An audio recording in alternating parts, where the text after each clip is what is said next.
check, yeah. Yeah, yeah. Good morning.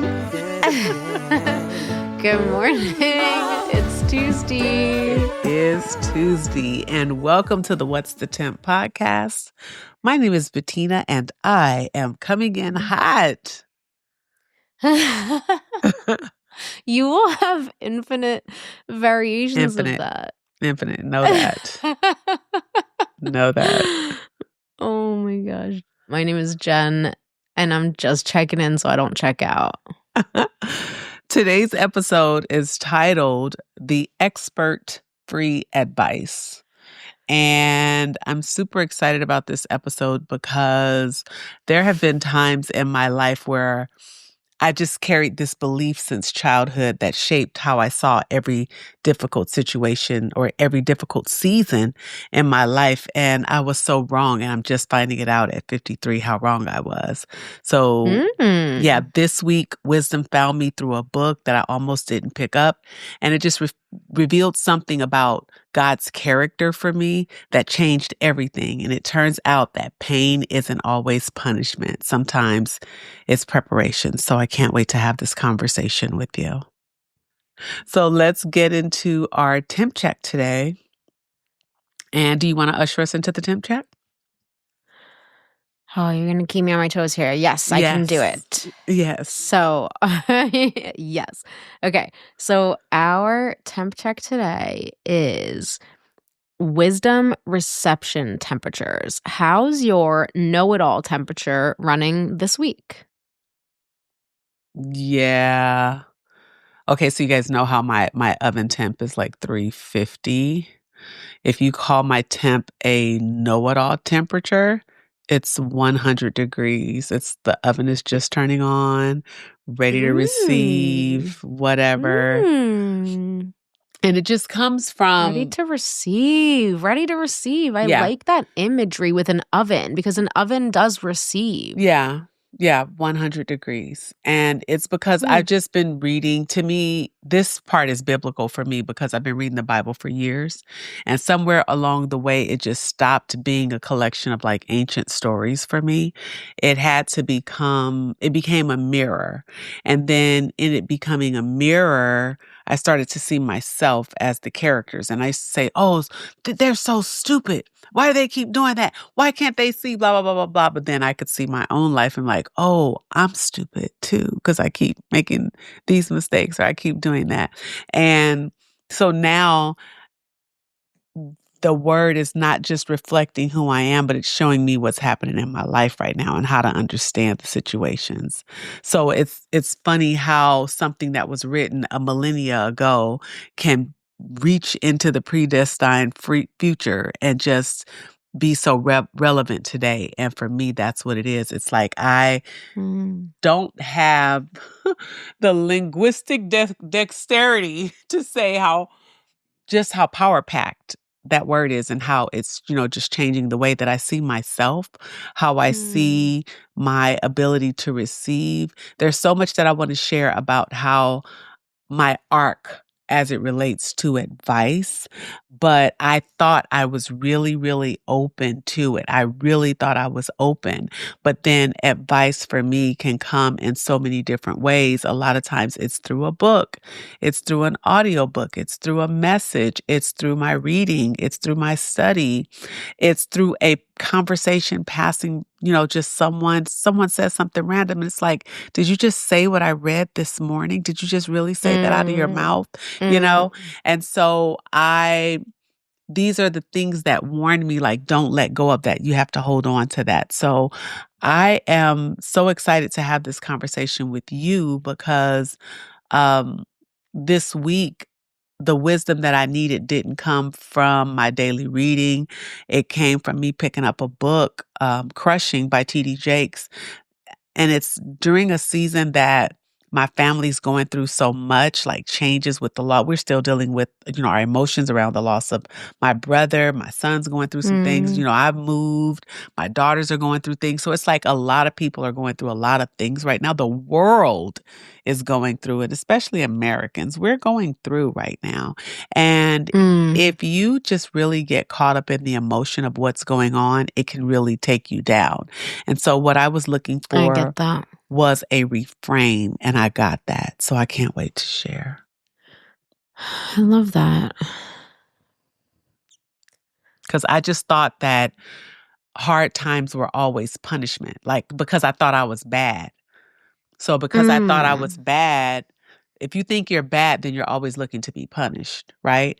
And so when hard times came, I'm thinking, oh, this is punishment from when I said this, or when I did that, or, it was always proof. Really? I didn't know Punishment. this. So Yeah. you feel like you deserve this. I felt like I deserved whatever I was going through. And that was why I worked so hard, because it was like, okay, right, okay, this is what I got, but it's not going to kill me. I'm going to work my way out. Okay, still, I made it. And, it was like this superhuman wanted to stand up in me, but my viewpoint was bad, because when hard times came, it just proved that I was bad. And because I made those bad choices, I'm like, oh, I'm constantly trying to prove otherwise, right? And so I interpreted every hard season as absolute payback.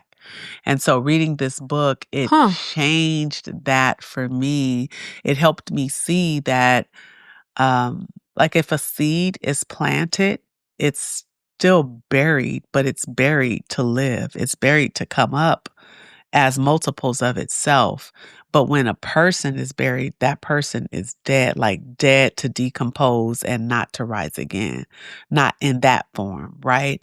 And so I just really realized the difference between buried and planting. And when you're in the ground, if a seed is in the ground and a dead body is in the ground, the burial feels like the same thing. But the purpose is totally different. And so that reframe has changed so much for me, because it showed me that that I'm not being punished, like pruning isn't punishment, it's preparation, but that I get to bloom where I'm planted. God isn't petty, that he's purposeful. You know what I mean? Like I'm going to get you for that one. I'm going to get you. He's not petty. And now the hard season, I've lived through some serious hard seasons, and those seasons, when I look through them now, past and present, they just look completely different. So, yeah, I'm open to advice from unlikely sources, because you couldn't have told me that this book would have changed everything for me. What is the book called? It's called Crushing. Crushing? Mm-hmm. Crushing. Okay. It's so interesting to me that your unworthiness, you had an externalization of unworthiness that never occurred to me, because I always think of unworthiness as being something inward, a reflection, because my unworthiness manifested as my own, like the way I looked at myself. Yeah. But your unworthiness was these external circumstances are a reflection of the fact that I'm bad. Yeah. That's crazy. I've never thought about that. How interesting. And so it was just like, all right, now crazy enough, I feel like that viewpoint, as crazy as it was the thing that kept me going forward. Like, all right, it's not going to kill me though. It's so weird. Yeah. It was Use so as a weird. motivator. Yeah. So, but I don't think that part is necessary for me in this season. I don't need that to be a motivator anyway, because if I reframe it and change my thinking about it altogether, now I can see what's possible, versus always being so engrossed in what's happening in the moment. Yeah, and unworthiness as a motivator is totally unsustainable. Yep. You're running on fumes. Yep. How about you? What's your temp? So my temp is 103. Not oven, outdoor. That's specific. Oh, yes, hot. 103. Hot outdoor. outside. Okay. Yeah, not oven. No. Tell me more. So it has come to my attention recently. So you know how we all have blind spots, right? But Mhm. I never really think I have them. Like, I know others have them, but not me, And then, of Yeah. course, by extension, I know I do, but how will I know about them? So I started therapy again recently. Mhm. And my new therapist, I had mentioned to her that one of our podcast listeners had told me that I have ADHD, most likely. And Okay. she did the same thing that everybody else I told did, which is like their eyes kind of bugged out and they went, "You didn't think you had ADHD?" And she said, "No, I can't diagnose this." She's not going to diagnose me as that, but she strongly suspected that. And I said, "What made you think that?" And she said, among other things. She said, just the way your thoughts are like zoom in this direction and then zoom in this Yeah. direction. And then but you can pin this thing here, but then come back to it. But it's like thoughts always in a million directions. And then she said, and then the other piece is the lack of emotional regulation. Oh, And okay. I legitimately thought, I was like, oh, she must be confusing me with someone else. Like, that was my first thought. I was like, she's thinking of someone else. And I just left it there. I was positive of it. I was like, well, I've never said anything that would imply that I have that problem. And so she's confusing me with someone else. And that's okay because she's new and she doesn't know me yet. And that's fine. And You moving don't on. know me. Yeah. It's just like, that's whatever. It's okay. People make mistakes. And then two things happened recently that made me realize that I'm actually quite a hothead. And part of it is, I never thought I was, but part of it is that self-righteousness of just when I see something a certain way and then I start to tell myself a story and I start to feed that story Yeah. and then that story gets bigger and then that story plays into the emotions and then my emotions get behind the story and then everything is starting to spiral. And then because I'm so no filter, and I don't know if this is like an ADHD thing or not, who cares? Who cares to pathologize it? But the quirk of my mental emotional landscape is that then I need to get it off my chest immediately. Yeah. So I'm going to open up the 3rd/4th wall breakage again. So the first time I did it is when I basically blew up at you randomly like 3 or 4 weeks ago, right Mhm. after the podcast, because, and this is, it's just that these are the two like markers for me that this is a thing, but I only put 2 and 2 together once she said it. So I was mad at you about something. It was a conversation that we had. It was regarding social media again. And we recorded the whole podcast. And then I literally had 5 minutes, but I didn't want to mess with the podcast vibe. So I was like, I'm not going to say anything, not going to say anything. And then we ended up having 5 minutes between the end of the podcast and my work call, because work was starting and I had a work call 5 minutes after we stopped recording. And I was like, I can't bear this to be on my chest any longer. So it was like we ended the podcast and it was like, have a great 24. And then right away I was like, I just want to let you know your attitude sucks. And I was And like, blown. Yes, because I did not set it up as, hey, we need to talk. Yeah. I did not warn you that this was coming after my cheerful pod vibe. And I just blasted it all at you in like 5 minutes and then ended up having an extra 5. And you handled it really, really well. And I really appreciate that. Like, it's not like, because I was just basically venting this thing out because it was like, those tea kettles, it's like they just like build with steam and build and build and build, and then they just blow.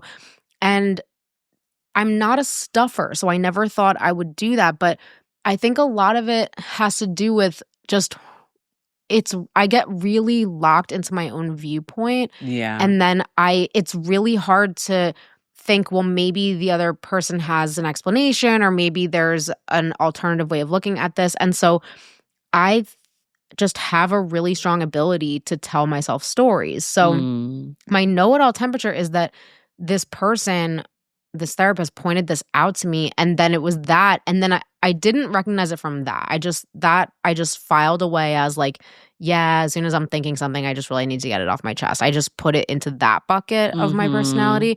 But then I did it again last week. someone at work was like really rubbing me the wrong way. And it was someone who's significantly higher up than me on the food chain. Mm-hmm. And I called them I basically called them at 9 in the morning. I had a meeting with them at 4, but could I wait until 4? No. It was on my mind now. I was angry and I basically needed to like unleash my anger at them. And none of this even sounds like me when I'm saying it because I'm not an angry person or I don't have anger often. But in this case, it was something that I felt really passionately about. And so I texted them and I was like, hey, can you talk? No warning again. Didn't No set it one, up and as then like with this the is sweet, serious. hey, can you talk? Yeah, exactly. Just like I'm like one of those predators who's like about to pounce and you have no idea. And then they were like business or personal. And I said personal. And then they called me or I called them and they were like, yeah, I have 5 minutes. I was like, perfect. And as soon as they picked up the phone, I was like, I don't even know who you are. You are leveraging a power dynamic. I just unleashed this hugely accusatory thing at them, which then later, same situation as you, I had to come back around later that day and apologize and say, I do stand by what I said, but the way I handled it is completely inappropriate. Mm-hmm. So I'm realizing that, and in both cases, the other person's explanation did then soften all my edges. Mm-hmm. So I guess what I'm saying is that I think that is a thing that needs to be addressed because I have been noticing this pattern recently and I'm super grateful to this person for pointing this out to me that that's a thing. But also that I think it will be better if I can leave a little bit of room for there to be another explanation or another viewpoint or another something. Because when I am in my know-it-allness, I get really fueled on my own rightness. And I That get what I'm really seeing is only one way. This can is the only only be this way. way, and there's no other Yes. way. And there's no way the other person sees it differently. There's just no way. They're doing this because, and I know it. Yeah. Every time I've gotten that way, it's, yeah, that's part of my arc, though. Yeah. But I think the beauty is seeing it. The beauty is seeing it. The beauty is the Bible talks about there being safety in a multitude of wise counsel. You have wise counsel. You have people, you have someone that I love that when you first heard it, you're like, yeah, that's not me. I was like, that. she's confusing me with another client. I love that. But then when you saw it, you're like, oh. And yeah, that's where change occurs right there. Yes. So now that I'm aware of it, because you cannot do, when you know better, you do better. Yeah. How am I just finding this out at 42? I don't know. But now my mind is spiraling back. I'm like, how many times has this happened with Herschel? Probably a lot of times. Yeah. You know, so now it's making me do a really broad scan of all those times where you just thought that you had to say whatever was top of mind, no filter. Was that it? Or was it that your emotions were building because you were fanning the flames of your own rightness? Not only that, and that rightness is a something. I will talk about that too. But how much is from of outside issues? Like there are other things going on in your world that are also adding to this fire, but you just can't see it.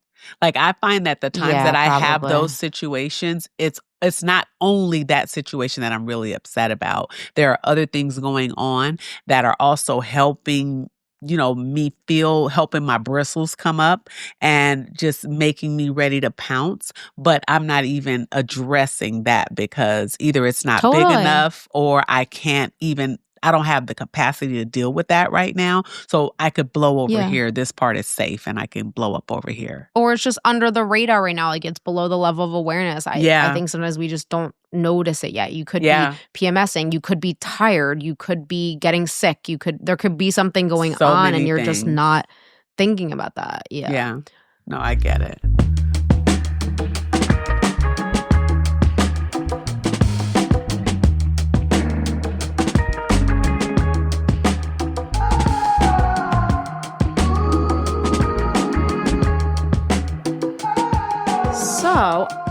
I'm going to slide us right into our backstory. Mm-hmm. And backstory question today is moments you realized your expertise bias blocked you from learning. Yeah, I can answer that because, okay, so there's this thing that happens. It's a physiological thing that happens when my friends or people that I care about, even people that I respect, are telling me something that I'm doing that isn't cool or isn't right or needs to change. There's a bristliness that happens. Like literally the hairs on my arms Yeah. stand Yeah. up. It's physical.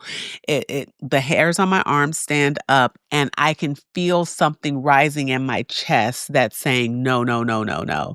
And so my answer is always going to be for my rightness. And it always has been. And when I've done that is when I've made the most monumental mistakes in my life. Ooh. And so now that I recognize Do that tell. pattern, so one example is I remember when two of my best friends separately, they did not know that the other one was asking me this question. Two of my best friends asked me, if the person that you're dating seriously never changes anything about himself right now, could you live with him forever? Could you love him forever? Is that going to be enough for you?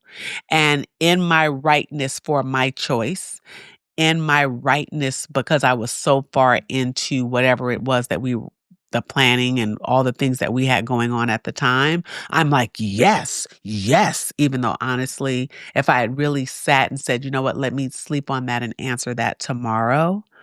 But I felt like the question was coming from a judgy place against him. And so, you know me, the protector in me wanted to stand up and say, no, you don't get to say something about him. He's perfect. And he's perfect for me, even though I knew it really wasn't true. Like, because you needed to tell yourself a story. And the saddest part that I would not admit then and that I could not say out loud even to my closest friends was that secretly there were things that I wanted to change about him and that I was hoping that once he saw that I was locked in to the degree that I was locked in, that he would be willing to change those things. And how arrogant is it of me to go into a relationship wanting to change someone? Who the hell do you think you are? You and everyone else, though. You know, so everybody does that. Yeah, but that recognition about my, you know, that recognition for me didn't come easy. That inner warrior needed to be right and would dig in my heels against whatever was being suggested. And then the mistake came. And so now that I see the pattern, you were in denial, basically. I was in total denial. But that happened in things that people would ask me about. Like, you ask me something about a kid, probably something that I really need to address and sit down and work on. And I'm like, what are you talking about? That's my baby. You know, that kind of thing. Yeah. Like, I'm always trying to protect. And it just wasn't okay to be that way. And so my ego was leading me down the wrong path. And now that I recognize that, when I see that, when I still feel those physiological things happening in my body. But now what comes out of my mouth is different. Because what comes out of my mouth is, you know what, let me sit with that for about 24 hours and let's resume this conversation then. Because then I can go and sit in my possible wrongness, pray about it, and let the Lord lead me on the right direction, because this is coming up for a reason, because you need to look at it, you need to see it, you need to address it, you need to confront it. And that was always an issue for me. Yeah. So seeing the pattern, recognizing it, and in my maturity, I just had an unwillingness to address it in the past. And that just caused me to make some dastardly mistakes. Dastardly, you know? So I just lean into the feeling. It's like you're being cut. And that's the only way I know how to describe it. It's like you're being cut. And sitting in your wrongness makes you feel like you're bleeding in the moment. That's what it feels like for me.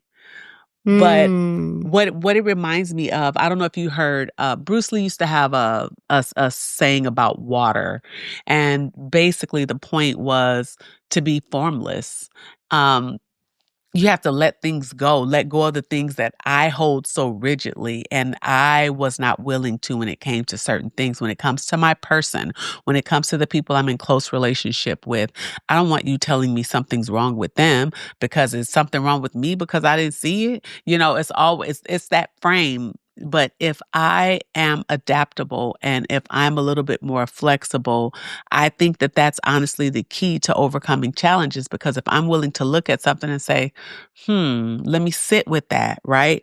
Then I can really let the right information flow in, and then I can Yeah. address whatever it is head on. And I was never willing to do that. It was just certain things that were in a protected space for me that I wasn't willing to let anyone judge Yep. or be judged on Family, myself. Yeah. pride. Yep. Yeah. Yeah.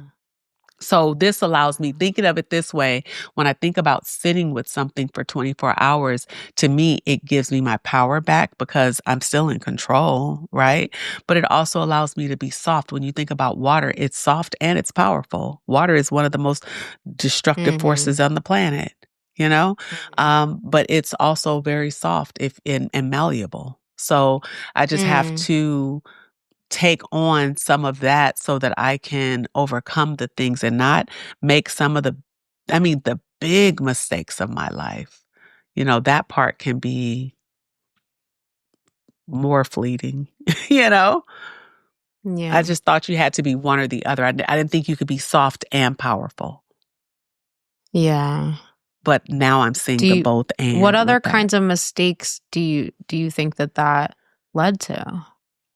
Well, some of the choices, like if I was, even if it's something as simple as uh, eating a certain thing, right? And someone is telling me their mistake, but I'm sold all into this thing, right? And I've bought all the products and I've paid for this and I bought this expensive blender and I'm going to be Mm. juicing and I'm going to be making smoothies, and then you find out that there's an allergy or there's some kind of deficit that your body's not getting, some kind of nutrient deficit, you know, that I actually am not getting because of my genetic makeup.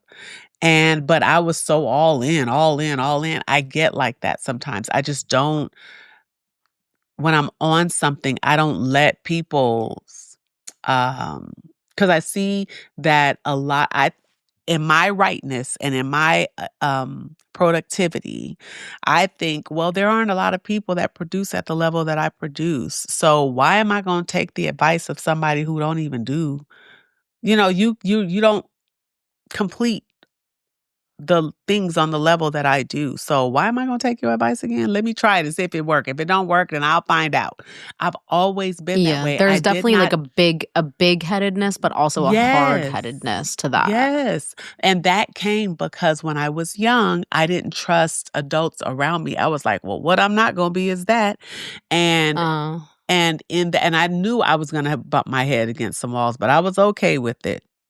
But I didn't know how yeah. hard it would actually make my life. So when I see you, when I'm talking about the wise counsel, I mention that a lot because I need to start leaning into the wise counsel that I have access to.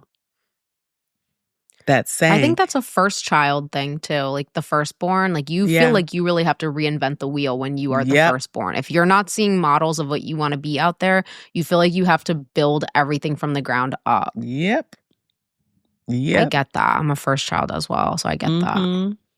So now I'm leaning into the wisdom that's been placed in my sphere Yeah. versus always going out trying to create, trying to figure it out, figure it out, figure it out. And it's like I'm in a maze for 5 And years. trying to reinforce your own rightness even though it is clearly not working. Absolutely.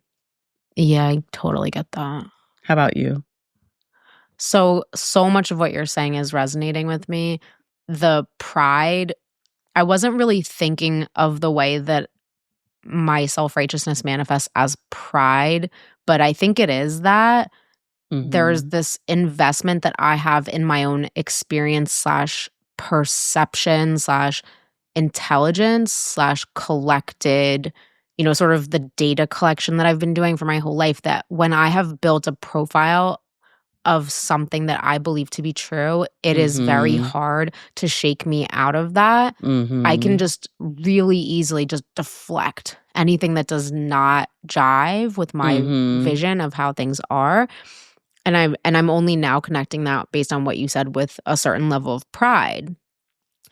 And what was hitting me as you were speaking is that when I start to get mired, like the way that you were saying, you start to suffer. You either make mistakes or you just find yourself in a place of stuckness. That's when we become more malleable.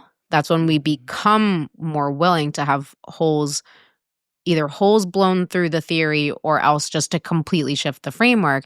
And I'm noticing now that there is a pattern that I will go around labeling things and saying these things are this way, but the times when I seek advice the most desperately is when I want someone to turn me around on that. So when my pride starts getting to a place where it's self-destructive or it's not productive, I call people really actively and seek out advice with the intention of actually deconstructing my framework.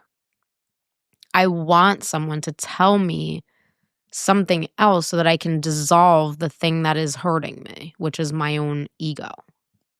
But it has to rise to a certain level of discomfort for you to do that. Yes. Yeah, because I like to be right and I like to be in control or perceived control. And it's very comfortable for me to feel like I know everything.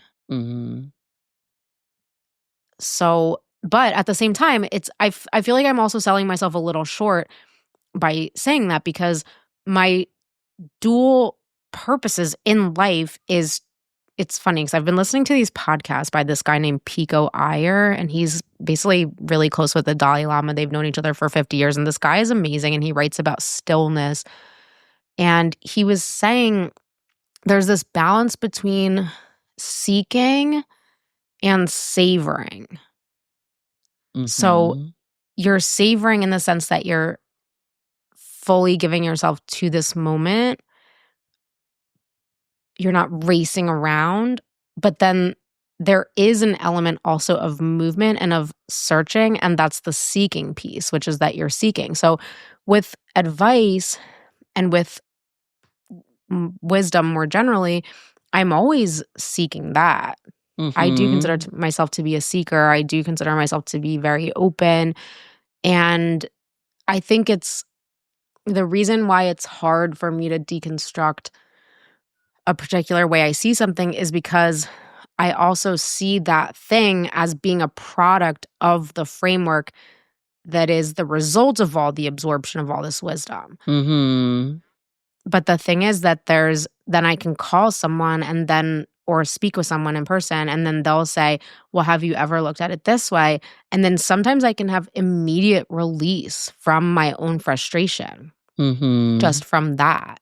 And I think that that is such a gift. So this topic has been making me think about unconventional advice, and we've touched upon unconventional advice a couple times recently. And I wanted to mention a time where I got some really, really unconventional advice that really worked for me.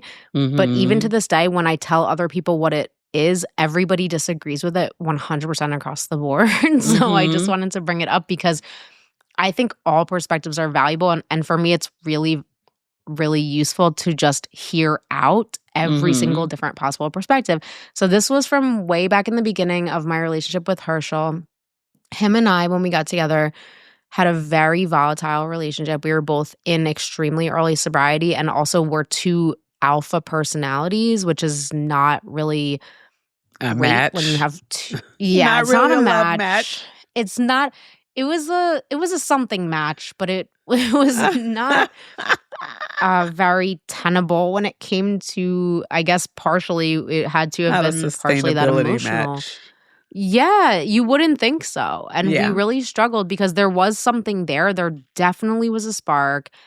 There still is a spark. There Yeah, is yeah. something about him, but there was just a really fundamental incompatibility. Just to kind of tie it back to the love season of the fundamental incompatibility, but love did triumph.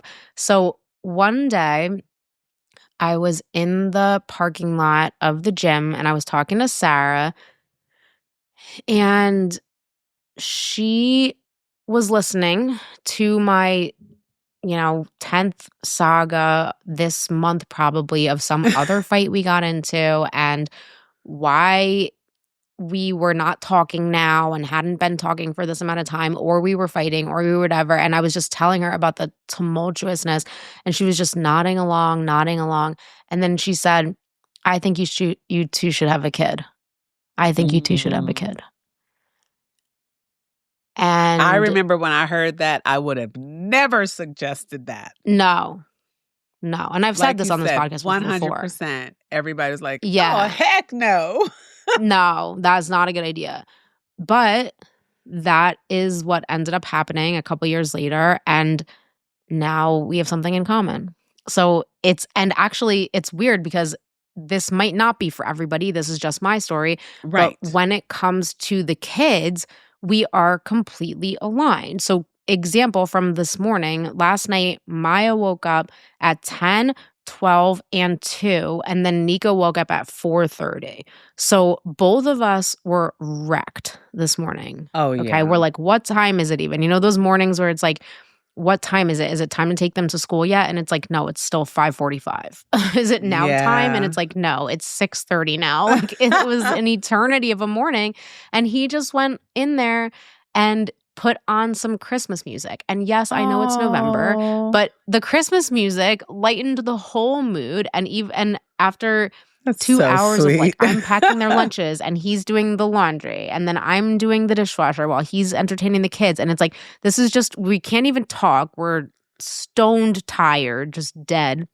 But this Christmas music, by the end of the morning, right before he took them out the door, it was like, I was just dancing with both kids and swirling them around the living room. And it's like, if I wasn't with this guy who thought to put on a Christmas mix, an old school Christmas mix at 5:30 in the morning, and this is our life. So it's like the family life doesn't look like what someone would project a very toxic early relationship to look like. Yeah. But that advice was so spot on. And that's why it's just weird. Whenever I go to Sarah in particular for advice, she gives me this advice that is always just from such a different perspective, but it just clicks in for me. Yeah. Yeah. And so that's why I just think it is so important to stay open to. And I think, didn't you have, I wanted to just turn that around on you a little bit, because didn't you have an example that you were telling me about a couple weeks ago of advice that either kind of came out of left field or came from a person you wouldn't expect, but that ended up really striking you? Well, it wasn't recently, but it was when I was at home. My nephew, one of my nephews, he's a toddler. He's like the size of your kids, age of your kids, and there somewhere. And it was just like how he would say things. I was at home for my brother's funeral. And this baby would say things that would just soothe me.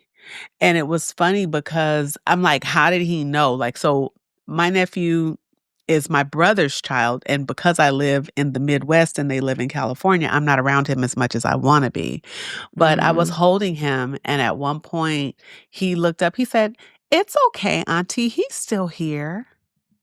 And I'm like, how does this baby, where did that come from? Like where he's 2, he was 2 at the time, he's 3 now. But I'm like, you're 2 years old. Where did that come from?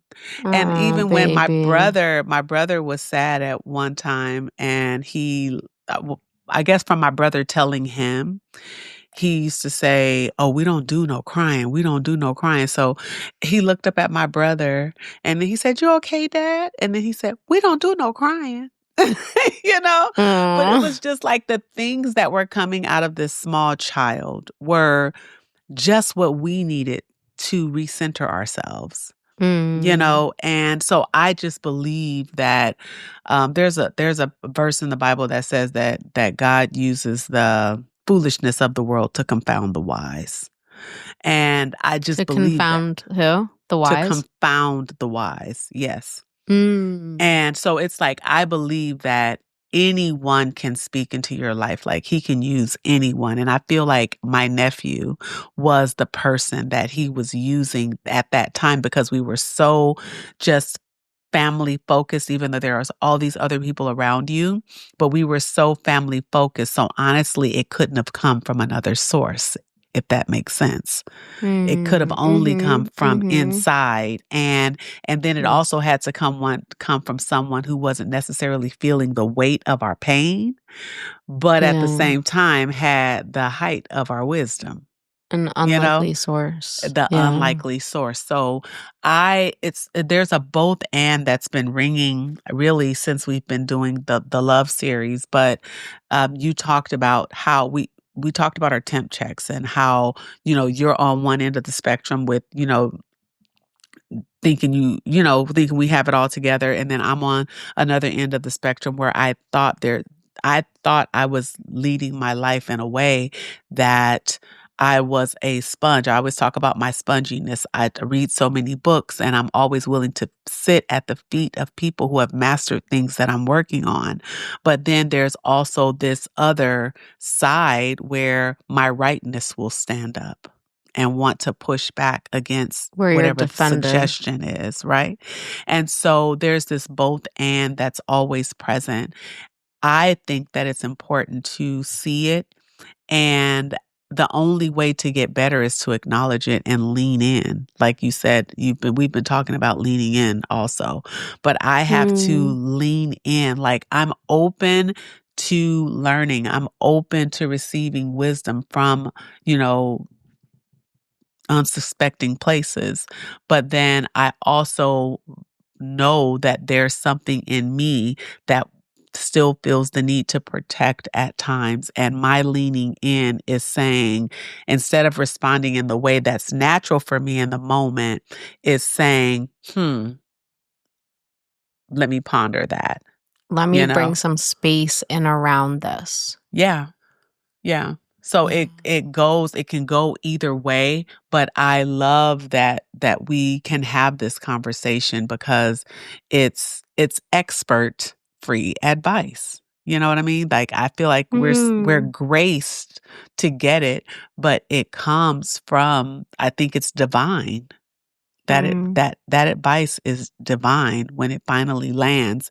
And then when it touches you, there was something that I was typing something into AI the other day, and AI said something to me like, I feel that. And I said, well, I know you don't feel, so don't say that to me. You know what I mean? And the response was, yeah, but truth hits the same way, whether you're talking to a computer or a human.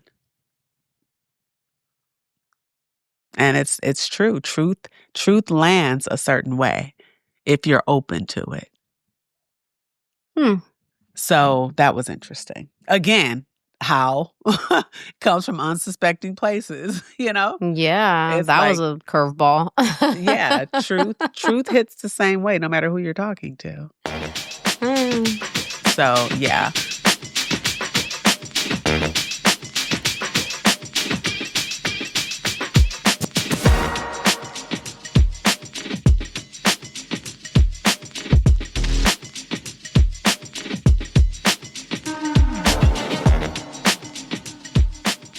Let's do our life focus, which is breaking down assumptions about who gets to be wise, learning to receive insight from anywhere. And I think we're already deep into this. We're already deep into it, but let's go. So we've already touched upon this one. For some reason, the way that this one's hitting me right now is, who am I not willing to receive advice from? And the number one person that I'm not willing to receive advice from is Herschel. I just think it's really hard to, for some reason, for me to receive. It's just like what you were saying in the beginning, where it just hits on my ego. And it Yeah. makes me feel really defended. And Yeah. it's been a constant point of tension that, when I'll go to Beth, my spiritual advisor, or when I'll go to my sponsor, or when I'll go to a friend, I'll take any variety of advice. It doesn't matter whether you have a degree, don't have a degree, are older than me, younger than me, and I'll be so open and receptive to it. But then Herschel feels like he could tell me the same thing, and it'll just bounce right off my forehead. I cannot take that in. And especially because I think sometimes when it just feels personal. Yeah. It just feels personal. So even though this is not advice, it's like when he said to me, "You are always exaggerating," right away I'm like, "Well, what do you mean by that?" It just like it gets me going where I'm like, "Who do you think you are?" I'm not a hothead though, but Why are we always ready to fight though? Why are we always ready to yes. fight? Yes. But then as I have been listening back to the podcast and editing, I'm like, wow, I exaggerate constantly. But when he said that to me, I Never did heard not that want to hear before. that. No, I did not want to hear that. And so sometimes there's a lag period. And Yeah. I'm really trying to, in this season, stop excessive reactivity, Yeah. because I think that's something that I'm realizing can stop with me. And it's really hard because we all have a past, we all have sensitive spots, we all have buttons that could be pressed. And Mhm. in part based on the observation that I might have some type of difficulty with emotional regulation, my therapist's advice was, why don't you try that bodily awareness? So when he says something that you have now applied an additional narrative to, because you're thinking, well, what does he mean by that? Or just right away, you're like that cat with like the hair on the back Yep. stands up. Mhm. That's how I feel. And she says, stop, just like how you're saying, stop there and just Mhm. notice, how is this feeling in my body? Try to get into the moment. And in this case, getting into the moment through bodily awareness. And I do Mhm. notice that it's like my chest feels tight, or suddenly I'm aware that I'm scrunching between my eyes. Mhm. There's this reactivity that's here in the physical world that if I were to bring some attention to that and some loving awareness to that, I could probably diffuse that a little bit Yeah. and try to stay looking out instead of seeing myself reflected in a way that I don't like, and now I'm mad, I know that And in romantic relationships, when I had that exact thing you're describing, it was because for some reason I felt like I was being attacked. yeah, And I or hated that. dismissed. I hated that. That's what it is. It's like I do feel attacked, but I also often feel dismissed. So one example, because I know that wasn't advice, the exaggerating thing, but if I think something that's a repeated pattern is I'll be saying something, well, maybe I made a mistake with this thing. And oftentimes he'll just say, well, it's done with now. And I'm like already Mhm. like, seriously, bro? Like just listen to that tone though. It's like, really? That's the tone you want to come into this with? But it's annoying to me because the advice is just stop thinking about it. Like, yeah, let it go. And then, yeah, let it go. But let it go sounds nicer than it's done with now, or stop thinking about it or whatever. But Does it? it, Does it? Does it I sound don't nicer? know. I'm sure I would take it differently from you than him. But it's just, it might be true, but I'm looking at it through the lens of dismissiveness because it's like, do you even know who I am? I Yeah. have this great perception. I have this Ego. huge perception ability. Yeah, you have this huge ego is what you have. Yeah, Like, total you are an ego. overthinker. You're an overthinker. So when someone is saying to you, stop thinking about it, it could be said in a really loving way, but I'm seeing it as an attack on who I am. And why is it that we're willing to give our friends more grace than we're willing to give our partner? That is a great question. That Herschel's been asking me that for years. What? He's Because like, I why was is the it same that way. your friend can say the exact same thing to you and you're like, oh, I've never thought about it that way. And that's But then so when he says it, I'm like, profound. what do you mean by that? Yeah. Yep. Yep. So this thing is a big deal. When I think about this same thing, I think about it just makes me go back to living through the 70s and the 80s. And you had people that did not have a lot of education. You had people around that made the best of what life had to offer with a whole lot less than we have right now. And I just feel that it comes from um, just there were people in my lineage that people that were simpler and older and they just figured life out. They just held on to God. They made of life what they were meant to. Like they fulfilled whatever their purpose was on the earth, right? And these might not have been people with formal educations or amassed wealth or possessions, but they had wisdom. They had wisdom. They had convictions that ran deep. And I feel like in this day, because we have so much information at our fingertips, our convictions aren't as deep. And so a lot of times our ideologies are off. Like how we're thinking about things is just off. Because like we just said, like how is it that my friend can say the exact same thing as my partner and it's received two different ways, but the partner is the person that's supposed to love you the most? Yeah. Probably Or my does. dad or my mom. It could be anyone. Yeah.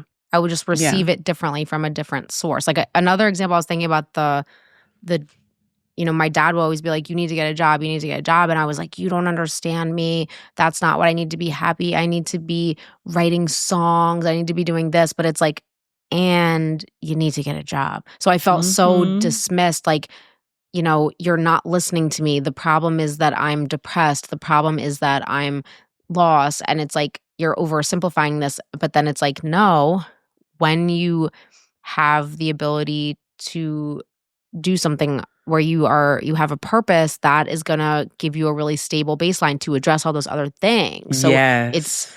someone can be saying something really well meaning, but you're just taking it as an attack. And I think when you're hurt, you are so much more defended and so much more easily bruised. Yeah.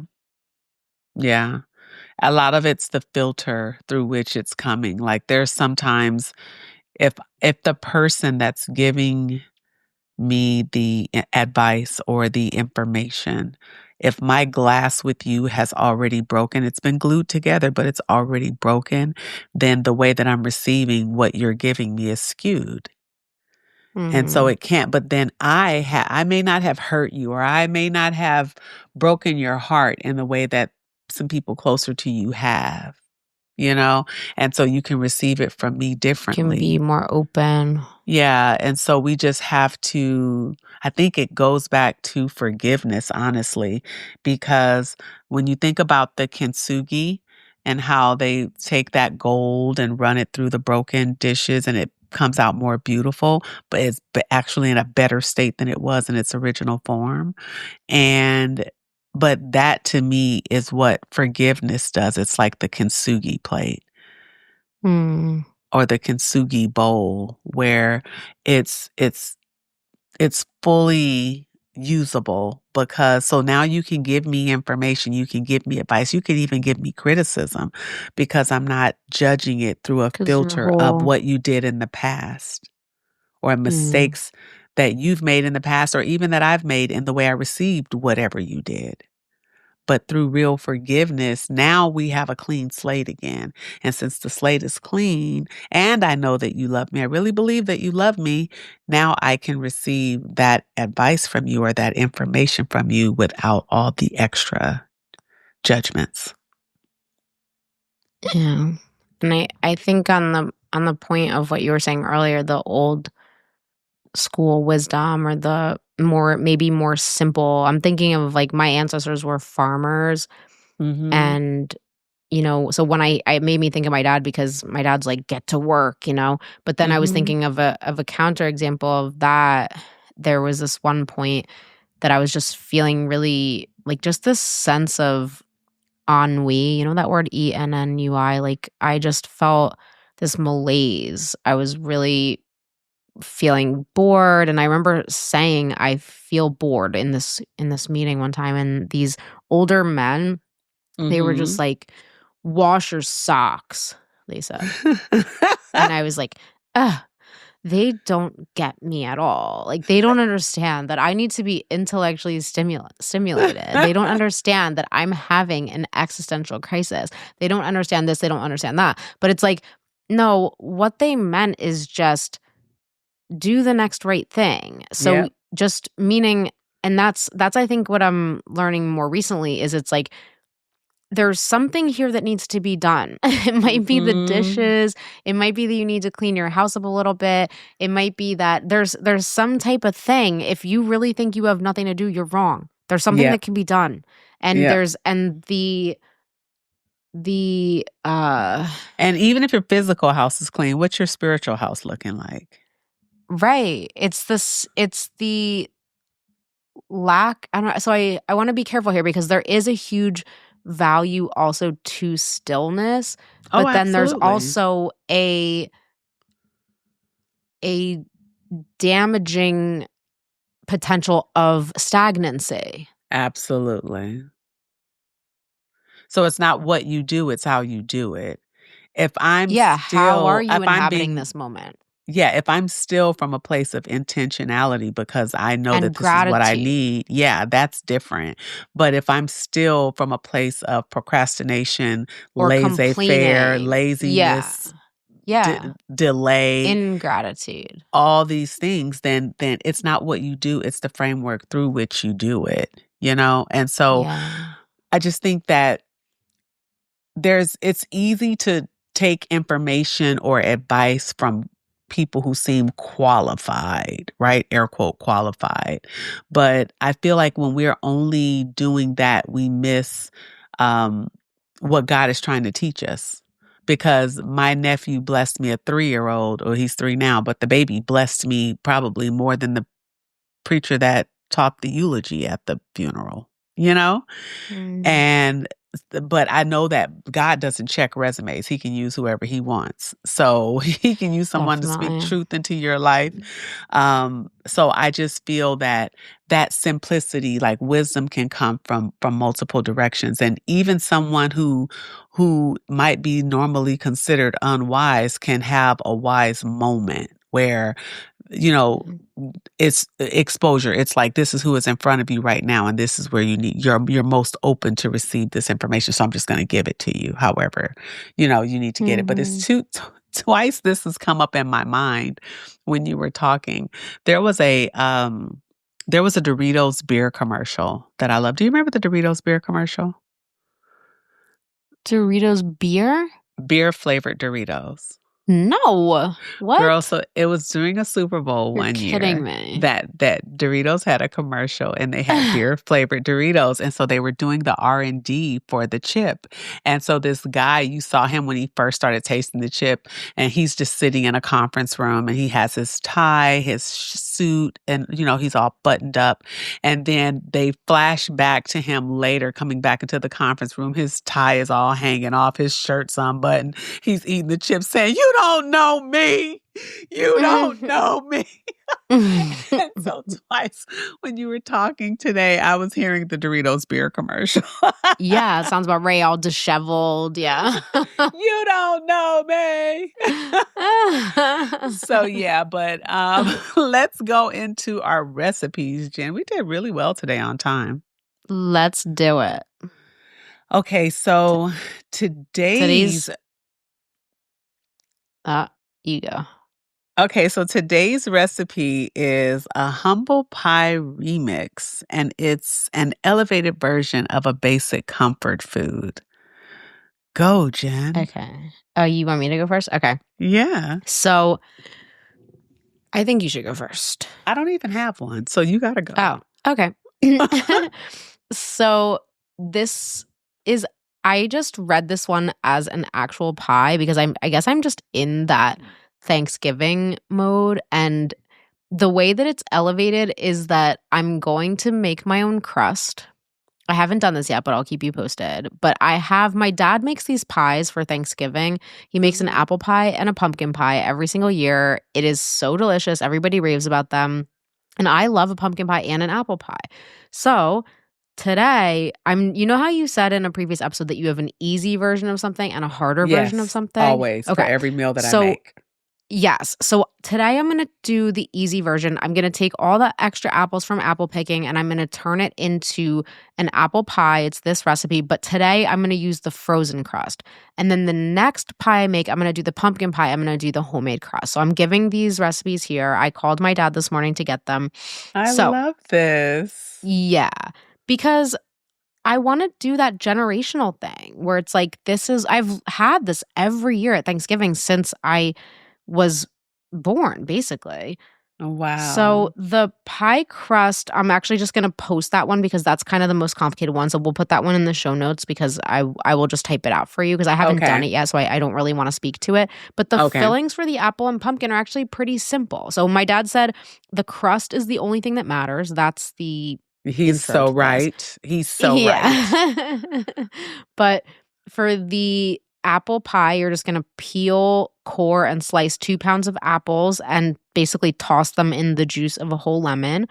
And then you're going to mix 3/4 to a cup of sugar. That just depends on how sour are the apples. 3 tablespoons cornstarch, half a teaspoon cinnamon or nutmeg, and stir that together. That's it.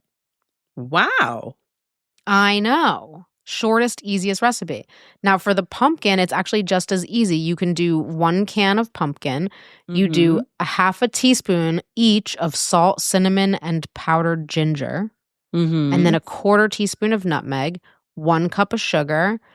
And then in a separate bowl, you just mix together 2 eggs with a 5-ounce can of evaporated milk. And then you just combine all that.